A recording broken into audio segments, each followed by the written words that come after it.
இப்போது என்ன சொல்கிறார்கள்? புதிதாக ஒரு நடிகர் தொடங்கி இருக்கிற கட்சியின் வாக்குகள் நம் வாக்குகள் தான் அங்கே போகிறதாம். நேற்று தலைவர் மதுரையில் நின்றார், நேற்று முன்தினம் திருநெல்வேலியில் நின்றார். தேர்தல் வரும்போதுதான் இந்த மக்கள் பக்கம் வந்து அவர்கள் நிற்பார்கள். ஆனால் நேற்று எங்கு நின்றார் தலைவர்? முந்தானால் எங்கே நின்றார்? யாரும் வரவில்லை. குறிப்பாக நம்முடைய வாக்குகளை இவர்கள் பெறப்போகிறார்கள், அவர்கள் பெறப்போகிறார்கள் என்று ஊடகங்களில் உட்கார்ந்து பேசிக் கொண்டிருக்கிறார்களே, அவர்கள் இதற்கு பதில் சொல்ல வேண்டும். இந்த மக்கள் பாதிக்கப்படும் போது, இந்த மக்கள் ஒடுக்குமுறையை சந்திக்கும் போது, இந்த மக்கள் அடக்குமுறையை சந்திக்கும் போது அந்த களத்திற்கு போய் அந்த மக்கள் பக்கம் நின்று அவர்களை தழுவிக் கொள்ளுகிற ஒரே தலைவர் நம்முடைய தலைவர் எழுச்சி தமிழர்.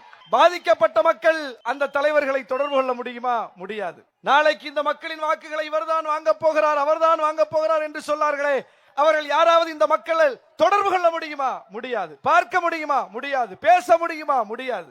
ஆனால் மக்கள் வந்து அவரை பார்க்க வேண்டியதில்லை, தலைவர் போய் மக்களை பார்க்கிறார். நான் வருகிறேன். அப்படித்தான் சாதிய வன்முறைகளுக்கு உள்ளான ஒவ்வொரு களத்திலும் போய் தலைவர் நின்று கண்ணீரை துடைத்துக் கொண்டிருக்கிறார். எனவே எந்த புதிய சக்தியாலும் விடுதலை சிறுத்தைகளின் இருப்பை கேள்விக்குறியாக்க முடியாது. விடுதலை சிறுத்தைகள் முன்னெடுக்கிற அரசியலை எந்த ஒரு புதிய சக்தியாலும் அசைத்து பார்க்க முடியாது.